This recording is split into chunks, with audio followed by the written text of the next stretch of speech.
apresentação. Vai colocar. Bom, meu nome é Leandro, na USP em Gestão de Políticas Públicas, já desde o tempo em que o Suplicy era senador, trabalho com ele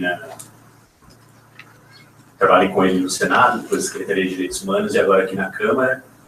E é óbvio que me sinto numa posição privilegiada para estudar esse tema da renda básica academicamente, porque no meu cotidiano profissional, além das muitas loucuras em que o Suplicy coloca a gente, ele me permite me dedicar à renda básica com bastante carinho, inclusive. Então, tenho até que agradecê-lo por me dar tanta oportunidade assim de estudar, e certamente esse trabalho é fruto disso. Esse trabalho que eu estou apresentando aqui, ele na verdade é uma introdução ao que é o meu projeto de pesquisa, que está exatamente no meio, na Universidade Federal do ABC, no mestrado em Políticas Públicas, que tem lá uma vinculação com a ciência política. A mesa que a gente está na BIAN, no Encontro de Portugal, é justamente um painel sobre a renda básica no Brasil. Esse painel ele conta com a participação minha, do Suplicy e da Maria Osanira, e mais uma pessoa de Portugal que estudou os temas da renda básica relativos ao Brasil. Então, além das mesas, das contribuições que estão aqui, vai ter um painel específico relativo ao Brasil, e convido quem estiver por lá para poder assistir, e acho que também vão ter meios de transmissão online. Tá? Mas sobre a minha pesquisa especificamente, ela tem um título que ainda é provisório, mas é um estudo sobre do Bolsa Família à Renda Básica de Cidadania, um caminho institucionalista. Eu proponho, portanto, que a Renda Básica de Cidadania ela tem um caminho já trilhado pelo Bolsa Família, que construiu, a partir de uma perspectiva institucionalista não planejada, mecanismos que possibilitaram a sua configuração como ele é no nível nacional. E aí eu começo com uma contextualização que leva em conta o fato de que a Renda Básica de Cidadania, a Lei 10.835, foi sancionada no dia 8 de janeiro de 2004.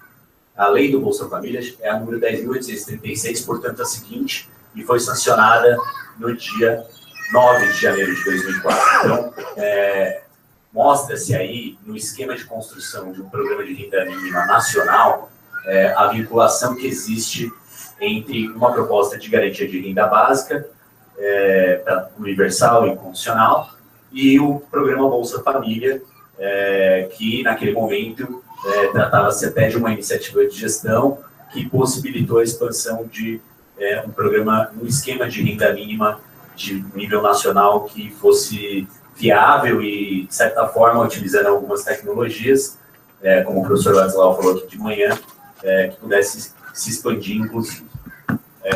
Eu não sei se necessariamente eu preciso contextualizar a própria renda básica para todos vocês, mas parte-se das teorias que a própria BIAN acumula, relativas ao Thomas Paine, ao Thomas More, e mais tarde a discussão entre todos os economistas liberais e progressistas, também aqui no Brasil muito feita de forma sempre presente pelo próprio Suplicy, mas nesse ponto,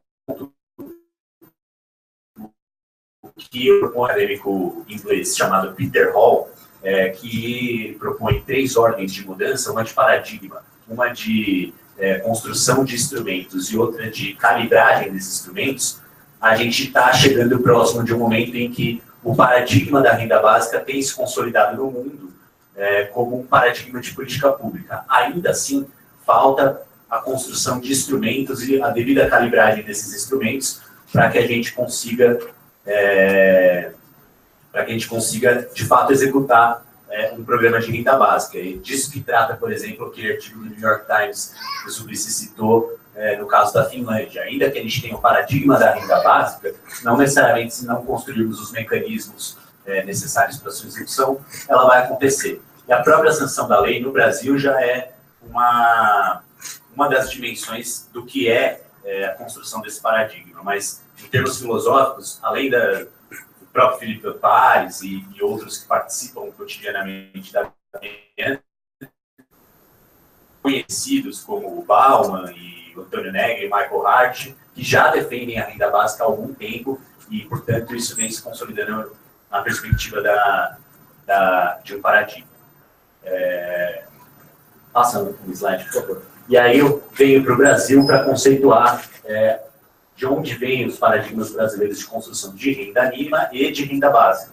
E aí é um histórico que o Suplicy já fez, mas que eu pude, a partir, já fez em seus trabalhos, mas eu pude, a partir de outras coisas, ler cada uma dessas bibliografias e chegar ao que a gente tem aqui, que é que a doutora Maria da Silveira, Edmar Baixo, Roberto Mangabeira Unger, lá atrás, na década de 70, já vinham construindo uma proposta de renda mínima, ou fazendo propostas, inclusive no sentido de que essa renda mínima tivesse um papel na redemocratização do Brasil. No caso do Edmar Baixo e do Mangabeira Unger, isso é muito claro no livro deles, o Democracia, Salário e Voto, porque deixa claro que já nas primeiras páginas que sem uma proposta de garantia de renda, nenhuma forma de democracia poderia se consolidar no Brasil. E aí a gente avança até a construção dos programas, isso fazendo uma coisa muito breve, mas até a construção dos programas municipais. Foram fundamentais, regionais, na verdade, que eu chamo aqui, foram fundamentais para a consolidação das propostas de renda mínima no Brasil.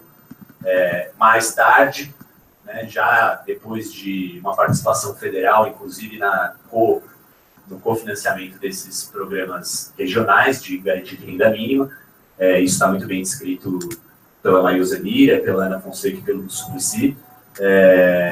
Isso leva à unificação de vários programas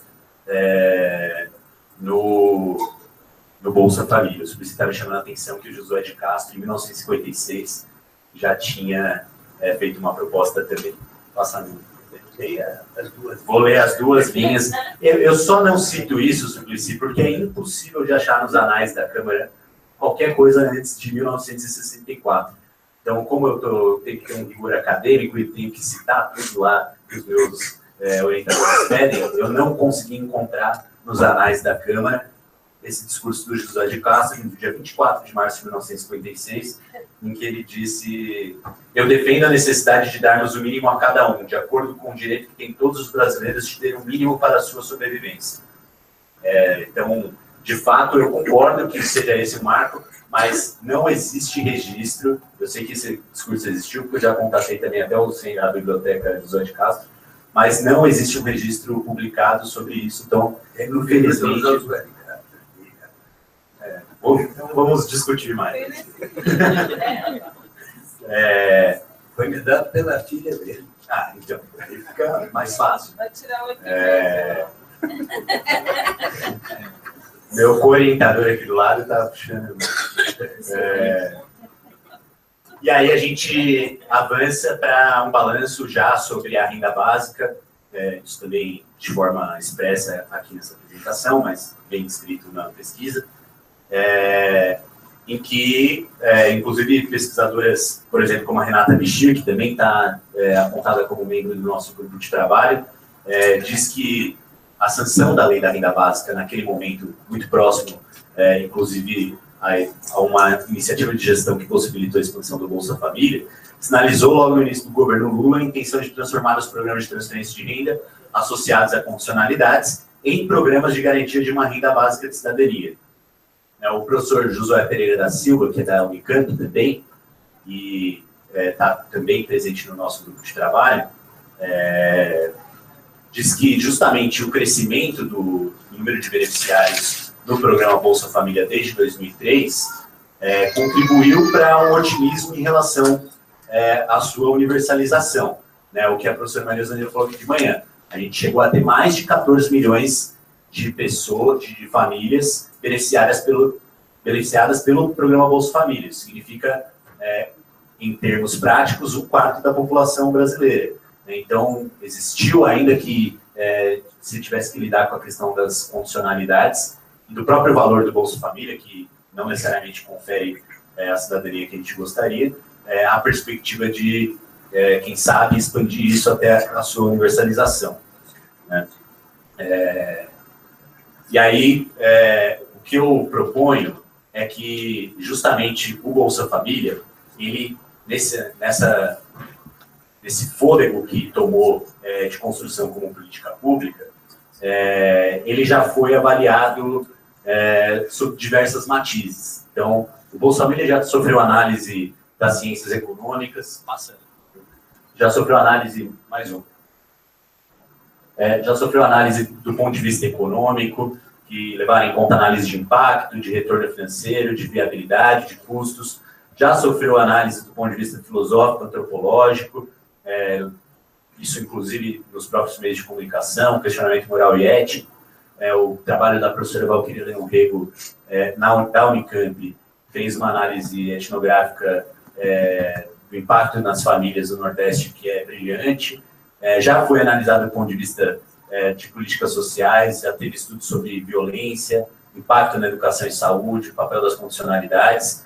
Já foi analisado sob alguns olhares da ciência política, inclusive no que diz respeito ao seu impacto eleitoral, a relação com o federalismo brasileiro, mas surge nesse campo de políticas públicas um contexto de análise relativo aos arranjos institucionais, às capacidades estatais e à disseminação e desenho da estrutura do programa Bolsa Família, que estão vinculadas ao campo de políticas públicas mais recentemente construído no Brasil e pioneiramente lá pelo pessoal do Maranhão, que hoje, inclusive, tem um programa de mestrado mais bem avaliado, né, mestrado e doutorado mais bem avaliado pela CAPES, o único programa de políticas públicas com nota 6 na CAPES.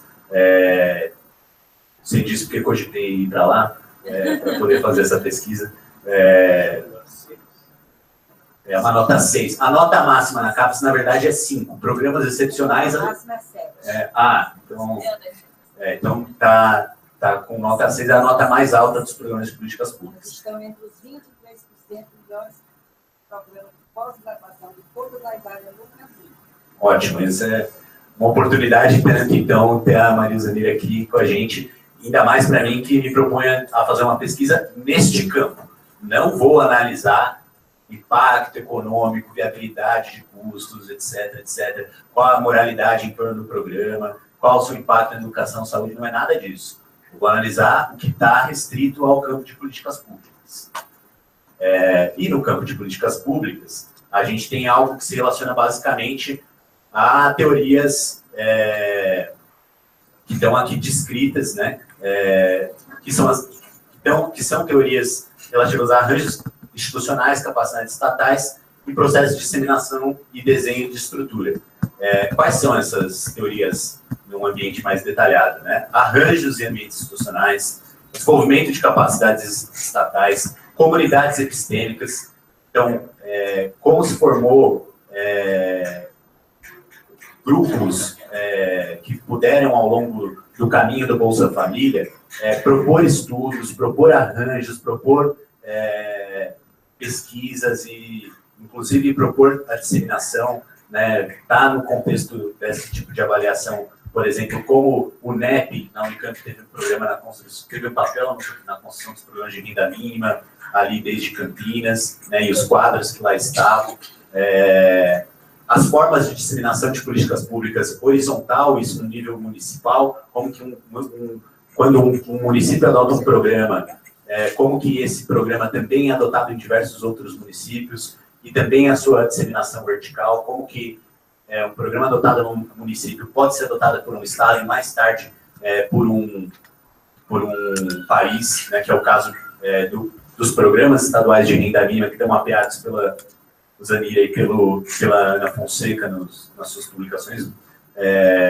Isso eu chamo de disseminação vertical, análise de desenhos institucionais, criação de instrumentos e criação de paradigmas. Esse do Peter Hall que eu citei o básico para isso. Agenda 7, como que as coisas entram na agenda. O Suplicy está falando disso pelo menos desde 2001, e como que agora isso se tornou uma agenda, já que a gente tem até a possibilidade de analisar de forma completa o papel do Suplicy como promotor dessa ideia, mas isso torna-se cada vez mais algo presente na agenda, e uma análise de path dependence, que é uma dependência, basicamente, analisar a dependência de instrumentos que foram criados no Bolsa Família, como eles condicionam o próprio futuro do Bolsa Família. Então, um exemplo claro é o cadastro único, né? Como o cadastro único, nesse caso, como o cadastro único condiciona a evolução do Bolsa Família,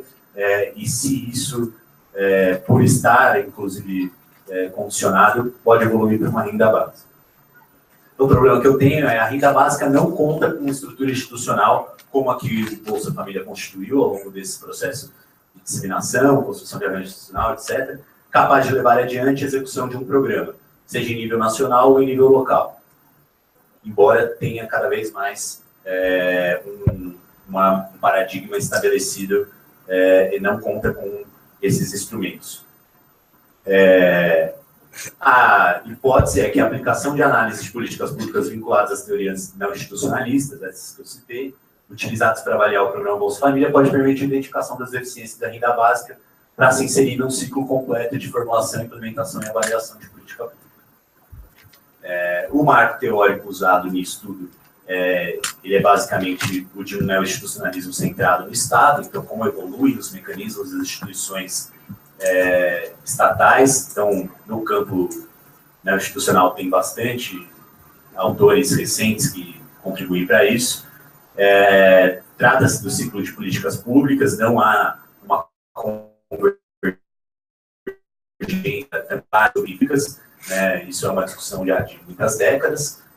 Vou precisar em algum momento ou abandonar esse marco teórico ou deixar claro de qual deles eu estou falando. A Agenda 7, esse que eu citei para vocês, o ator principal em relação a isso é o Kingdom, e outros que possam surgir. Então, tem como procedimento metodológico levantamento bibliográfico descritivo sobre as políticas de garantia de renda mínima no Brasil, o aprofundamento em literatura sobre análise de políticas públicas, justamente nesse campo não institucional. Passa de novo, por favor. O compartilhamento de análise por meio de congressos acadêmicos e de redes da renda básica, é isso que eu me propus a fazer no caso da inscrição para a BIAN. O acompanhamento de iniciativas em âmbito internacional, que aí talvez, isso eu apresentei há um ano atrás, como um procedimento, mas que ganhou tanto volume nos últimos tempos, que é possível que isso seja reduzido, inclusive, porque agora está difícil escolher qual das iniciativas internacionais a gente deve ou não acompanhar de fato, né? Porque eu posso me concentrar nisso e me perder no âmbito da pesquisa. Tem essa parte, uma estrutura de conteúdos da própria tese que está em elaboração ainda. Tem um cronograma planejado, né? Estou em breve iniciando o diálogo com a comunidade epistêmica, isso inclui muitas das pessoas que estavam aqui hoje. Tenho até o final deste ano, até o final de novembro, para fazer uma qualificação e, em seguida, iniciar uma redação final. E aí estão as nossas referências bibliográficas, que vão desde a construção do que é o paradigma filosófico da renda básica até essa análise não institucional mais presente para esse campo das políticas públicas. É isso, gente. Não vou tomar tempo de vocês.